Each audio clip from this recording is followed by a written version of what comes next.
Hi there. We are here. Finally, the week is done. We're ready to entertain. Brian just got home from the vineyards.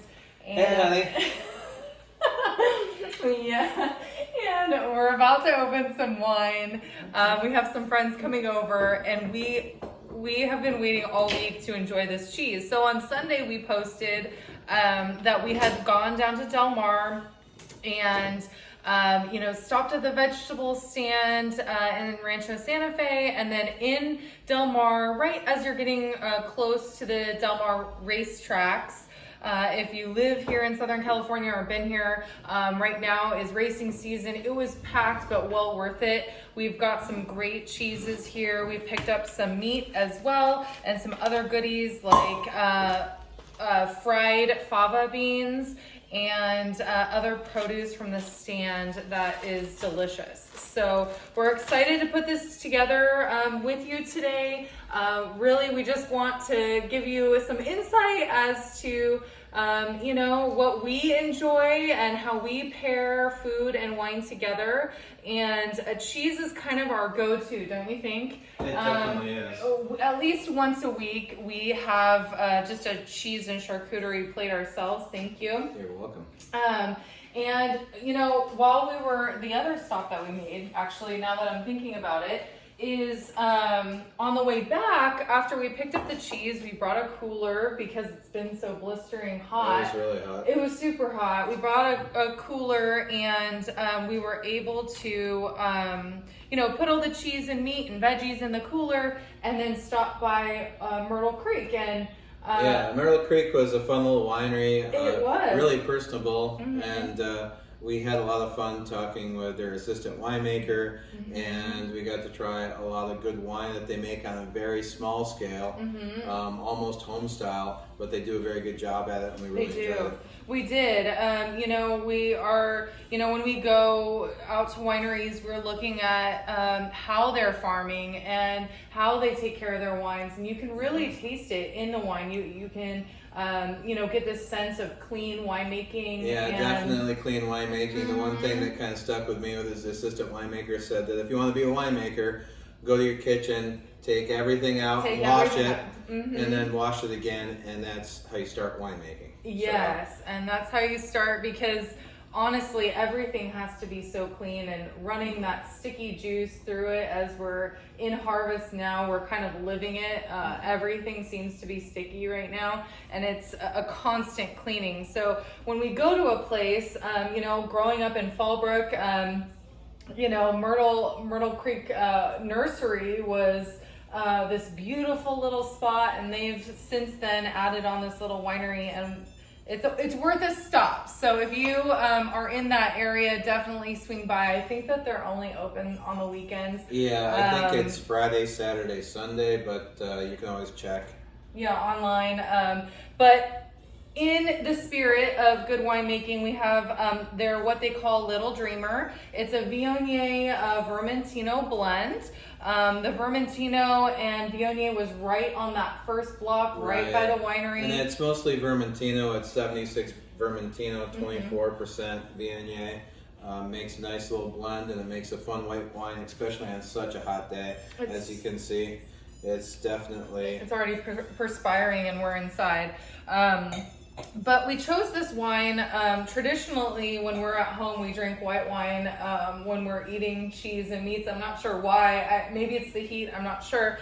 But we chose this one today because we felt like it did have that acid component that pairs nicely with the meats and cheeses. And it has a slight larger body than some of the other white wines that you would see, so it'll be able to stand up to a variety of cheeses. Right, which we have here. So we chose 4 different cheeses, and ranging from what we kind of like to do on our we geek out when it comes to cheese. We do, don't we? We definitely When do. we get our cheese, we want to have a cheese board that has a different variety of cheeses. Right. Cheeses. And when Sarah means geek out, she means that she's never met a cheese that she didn't like. And the same thing with me. I really like the cheese. It's Yeah, true. It's we really good. we get a variety of both the type of cheeses, so hard, medium, soft. Right. But also animal too. So we have today, you'll see cow, sheep, and 2 different kinds of goat cheeses, which Right. seems to be always a staple on our board. So that, as well as we have 1 soft, 2 hard, and a medium firmness. So as we go through here, I guess we'll just go through the cheeses and kind of talk about them a little bit. What should we start with? Maybe. I think that we start with the stuff that is soft and a little bit higher acid, and then we'll work, our way down. So, the first one is Tea Rose. I picked it strictly because it had flowers on top of it.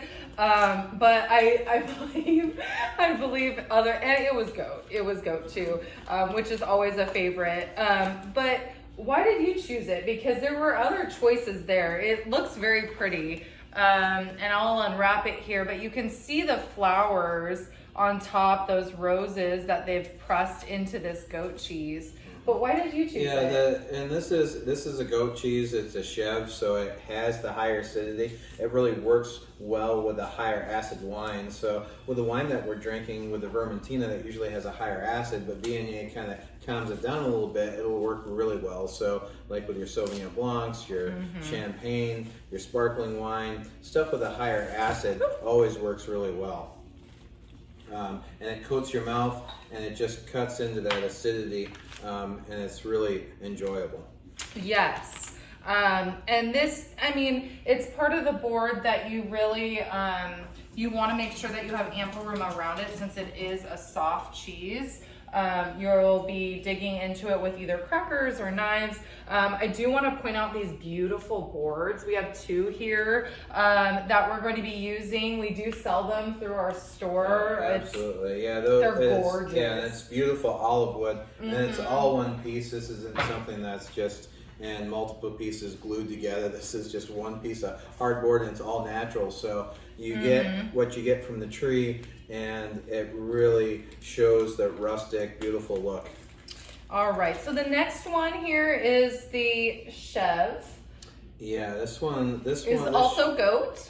Right, and this one is really creamy. It's kind of like that medium softness. cheese. You can see that here with the that crust or outer shell layer on the outside of the cheese, and then that lighter color in the center. I'm very excited about this one. And the cheeses, when you get these medium soft cheeses like this, they work with so many different wines. So they do. If you walk into a cheese shop and you're like, well, I'm not sure which will go with the wine, it's the rule of thumb is always, well, eat what you like. Choose what you like. Usually they'll give you different samples. That's what's so great about the cheese shop out there.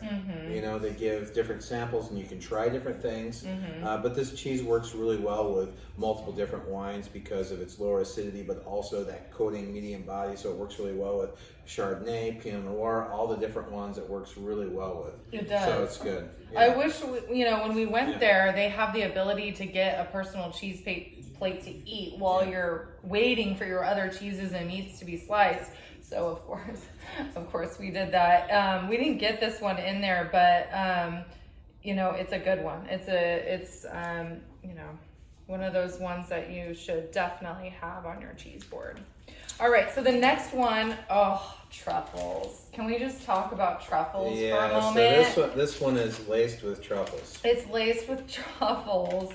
And I don't know about you, but it's just unreal. This is a cheese that's made in Italy. Like Brian said, laced with truffles. You can see those dark lines. Anything with truffles on it.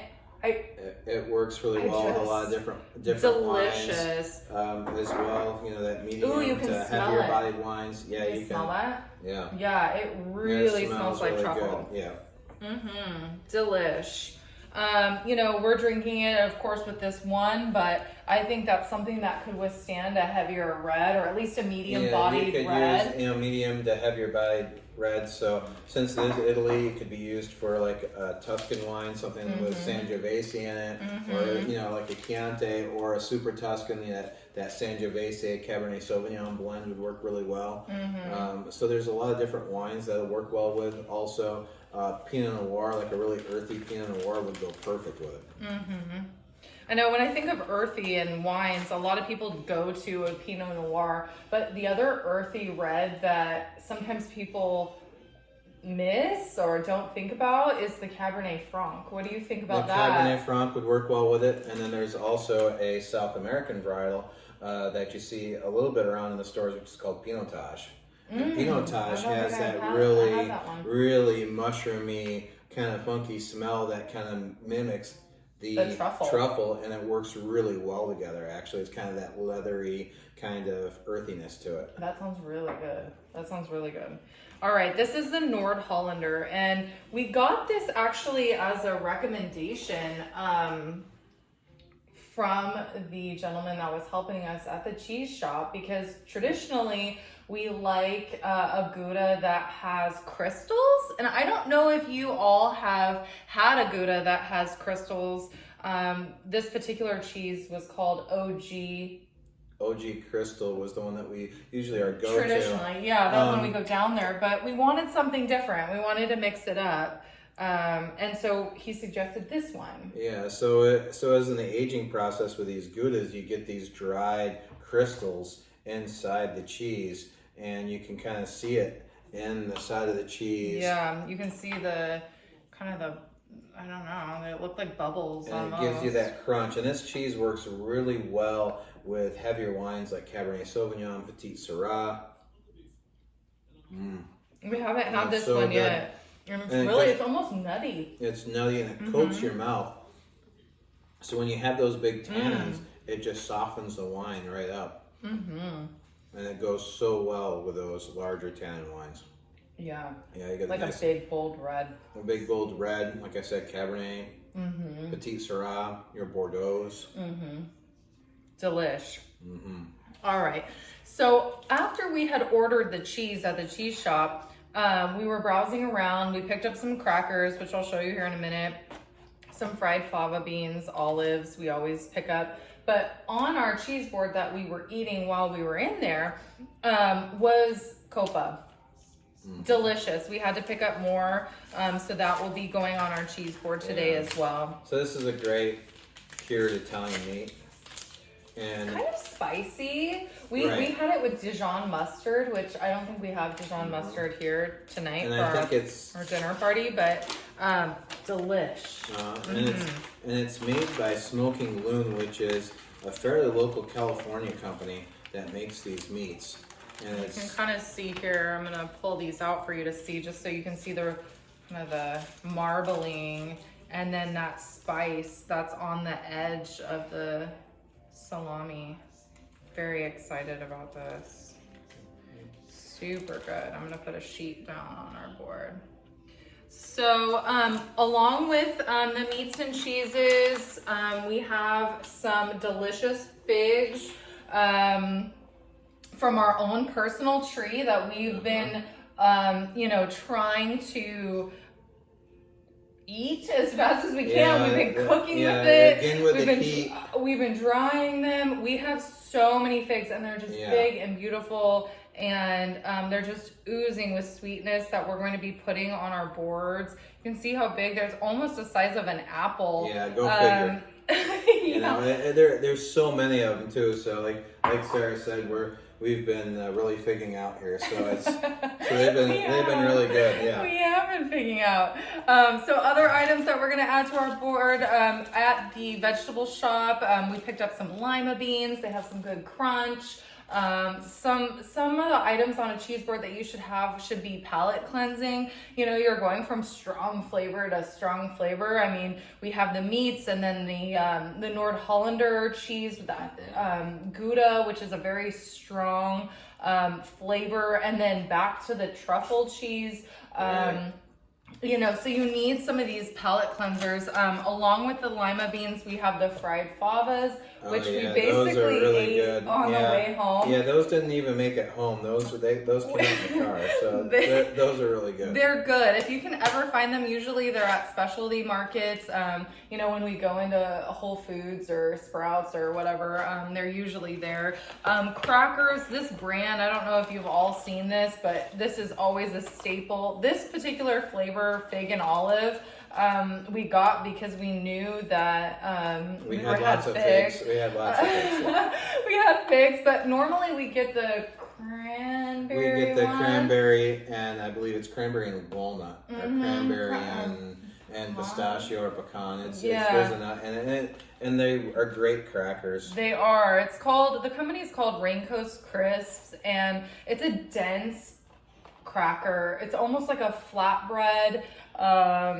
It's delicious. It kind of mixes up. It has nuts and seeds, but it mixes up from that traditional cracker, which we will be using here through Rustic Bakery. They're always a good go-to. They have tons of flavors, garlic.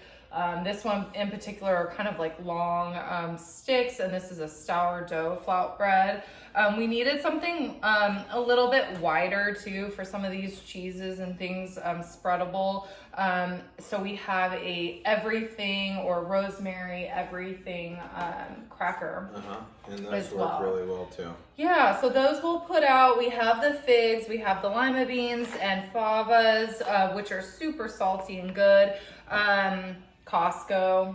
Yeah, olives. Costco. The olives work really well. They really cleanse your palate too as you're going through. And they're really delicious as well. We have some grapes to add to the board as well. And really, we're just going to kind of articulate these a little bit on these beautiful boards, making sure that everyone can get to everything. We have the wine, we have the glasses. Now we just need our friends.